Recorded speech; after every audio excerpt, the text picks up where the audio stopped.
Corona vaccine लगाने पे क्या मौत हो जाएगी?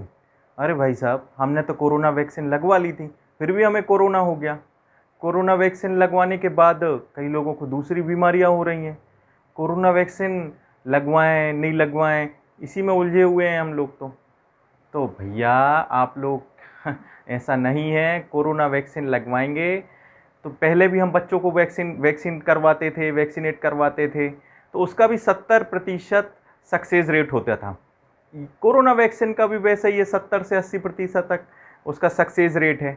अब मैं आपको बताऊं कि कोरोना वैक्सीनेशन जो हमारे देश में स्टार्ट हुआ, वो जनवरी में स्टार्ट हुआ।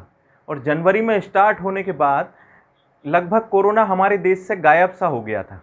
तो हम लोग कोरोना वैक्सीनेशन करा नहीं रहे थे। और लगभग हमारे देश ने 8 करोड़ वैक्सीनेशन की व्यवस्था भी की कि हमारे देश में 8 करोड़ लोग को प्रति माह वैक्सीनेट हो जाए। लेकिन फरवरी आते आते तक सारे समीकरण ध्वस्त हो गए और हमारा वैक्सीनेशन जो हमने सोचा था कि लगभग 15-17 करोड़ हो जाएगा, वो लगभग 1.25 करोड़ 2 करोड़ पर आकर रुक गया और 20% तक भी वैक्सीनेशन नहीं हो पाया। तो फिर क्या हुआ? तो हमारे देश में ऐसी मिथ्या दौर चला, भ्रामक जानकारियां चली व्हाट्सएप पर, सोशल मीडिया पर, सभी जगह कि भैया कोरोना वैक्सीन मत लगवाना, जान चली जाएगी, कोरोना वैक्सीन मत लगवाना, दूसरी बीमारी हो जाएगी, कोरोना वैक्सीन लगवाने के बाद भी कोरोना हो रहा है। तो ऐसी तमाम तरह की खबरें हमारे लोगों के आसपास मंडराने लगी और हम उसमें उलझे और हमने कोरोना वैक्सीन लगवाना छोड़ दिया। लेकिन जैसे ही मार्च स्टार्ट हुआ और हमारे देश में सेकेंड वेव स्टार्ट हो गई और हमने देखा कि कैसे सेकेंड वेव ने इस बार हमारे देश पर कितना घातक असर हुआ। तमाम लोगों की मौतें हुई और तमाम लोगों को सुविधाएं नहीं मिल पाई। और तब हमें समझ में आया कि हमने बहुत बड़ी भूल की कोरोना वैक्सीन ना लगवा कर। तो मार्च के एंड आते आते तक हमारे देश में 45 हुआ और 45+ लोगों को लगा वैक्सीनेशन और उन्होंने अति उत्साह के साथ वैक्सीनेशन कराना चालू किया और फिर से 15 से 17 करोड़ लोगों तक हमारा वैक्सीनेशन स्टार्ट हुआ। और आपने देखा कि अब 1 मई से लगभग 18+ लोगों को भी परमिशन मिल गई है और उन्हें भी वैक्सीनेशन की अनुमति मिल गई है। लेकिन अब एक दूसरा प्रश्न खड़ा हो गया है। दूसरा प्रश्न क्या खड़ा हो गया कि भैया वैक्सीन तो है ही नहीं, तो लगवाएं कैसे? तो वैक्सीन इसलिए नहीं है कि हमारी भूल के कारण ये गलती हुई है कि अगर हम जनवरी से वैक्सीनेशन सही तरीके से लगाते, लोग इन खबरों में ना फंसते, इन भ्रम में ना फंसते, तो वैक्सीनेशन का जो उत्पादन है वो लगातार होता रहता। वैक्सीनेशन की जो एक्सपायरी डेट है वो केवल 6 महीने की है। इन दोनों कंपनियों ने, भारत में आपको पता होगा कि 2 कंपनियां काम कर रही हैं। पहली भारत बायोटेक जो कि हैदराबाद की है, ये पूरी तरीके से स्वदेशी वैक्सीन है साथियों। पहली बार ऐसा हुआ है कि इतने कम समय में एक स्वदेशी वैक्सीन ने एक इतना अच्छा काम कर दिखाया। दूसरी वैक्सीन का मैं आपको नाम बताऊं तो वो है सीरम इंस्टीट्यूट जो कि पुणे में है, उसकी वैक्सीन है कोविडशील्ड। तो कोवैक्सीन और कोविडशील्ड ये दोनों वैक्सीन हमारे देश में अगर सही उत्पादन करती, अगर लोग वैक्सीनेशन कराते, उन्होंने अपना उत्पादन फरवरी एंड से जब उन्होंने रिस्पांस देखा तो उन्होंने अपना वैक्सीनेशन का उत्पादन घटा दिया। लेकिन जब मार्च और अप्रैल में हम सेकेंड वेव से लड़ाई हमने लड़ी और तब हमें वैक्सीनेशन की समझ में आया कि हम वैक्सीनेशन ये बहुत ही बड़ी गलती हो गई है, तो हमने फिर वैक्सीनेशन कराना स्टार्ट किया। हालांकि अब उन्होंने सरकार से उनकी लगातार बात हो रही है और सरकार ने उन्हें पैसा भी दे दिया है। तो उन्होंने लेकिन 1 महीने का समय मांगा है और लगभग 8 से 10 करोड़ डोज उन्होंने 1 महीने में बनाने का बोला है।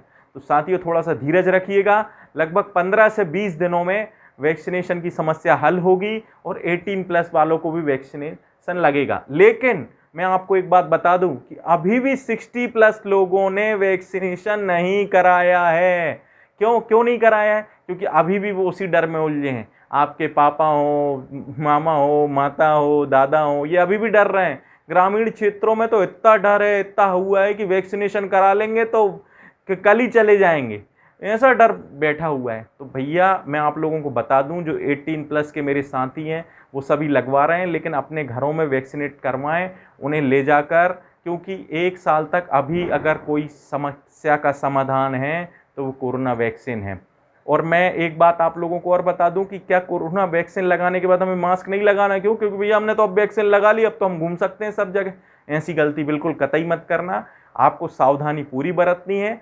वैक्सीन से आपकी शरीर में रोग प्रतिरोधक क्षमता बढ़ जाएगी उससे कोरोना की फाइट अच्छे से हो पाएगी। मेरे 2 फ्रेंड थे, एक जो कि फ्रंट वॉरियर में आते थे तो मीडिया के साथ ही थे, उन्हें वैक्सीनेशन हो गया था। दूसरे साथी कंपनी में थे, उन्हें वैक्सीनेट, तो दोनों को कोरोना हुआ और लगभग 50% से ज़्यादा संक्रमण हुआ। लेकिन जिन्हें वैक्सीनेशन लगा हुआ था उन्होंने रिकवरी की और आज वो स्वस्थ हैं। लेकिन हमारे जो दूसरे साथी थे उन्हें वैक्सीन नहीं लगी थी, क्योंकि उस समय 45 के प्लस था, वो कम थे, और इसलिए उन्हें वैक्सीनेट नहीं हो पाया उनका, और वो आज हमारे बीच नहीं है।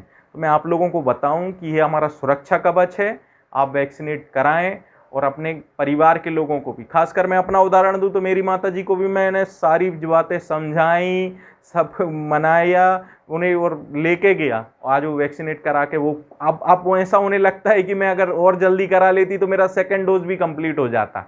तो आप लोग भी अपने घरों में, क्योंकि मैं देखता हूँ अभी मेरे मित्रों से बात करता हूँ तो उनके मम्मी ने नहीं लगवाई है, खासकर मम्मियाँ तो बिल्कुल भी नहीं लगवा रही हैं, उनके अंदर बहुत डर बैठा हुआ है। तो भैया वैक्सीनेशन कराने से कुछ भी नहीं है। आज हमारे देश में लगभग 16-17 करोड़ लोगों का वैक्सीनेट हो चुका है। कहीं किसी की मौत, एक इक्का दुक्का लोगों की मौत अगर हार्ट अटैक से हो जाती है या अन्य कोई बीमारी से हो जाती है, तो इसका मतलब ये नहीं है कि वो कोरोना वैक्सीन से ही हुआ है। इतनी बड़ी संख्या में लोगों का वैक्सीनेशन हुआ है, कोई इशू नहीं है। और बल्कि वो लोगों को अगर कोविड हुआ भी है तो उन्होंने रिकवरी घर पे ही की है, आइसोलेशन में ही वो ठीक हुए हैं। तो आप लोगों को वैक्सीनेशन कराना ही है और अपने परिवार के लोगों को भी कराना है। और दूसरी बात मैं आप लोग से बोलूँगा कि मैंने एक ये पहल स्टार्ट की थी, और विभिन्न विषयों को लेकर जो मुझे फील्ड पे देखते हैं कि आप लोगों से मैं ये अनुभव साझा करूं, तो मुझे इसका रिस्पांस बहुत अच्छा मिल रहा है। आप सब साथियों ने मेरे 50 सब्सक्राइबर कर दिए, इसका मैं ढेर सारा धन्यवाद दूंगा। और अगर आपको लगता है कि इस विषय पर मुझे बात करनी चाहिए आप लोगों से, तो आप मेरे कमेंट करके सुझाव दे सकते हैं, तो मैं उस पर पूरी कोशिश करूंगा कि उसके अच्छे से रिसर्च करके आप लोगों के बीच में कम शब्दों में उस बात को रखूं। नमस्कार।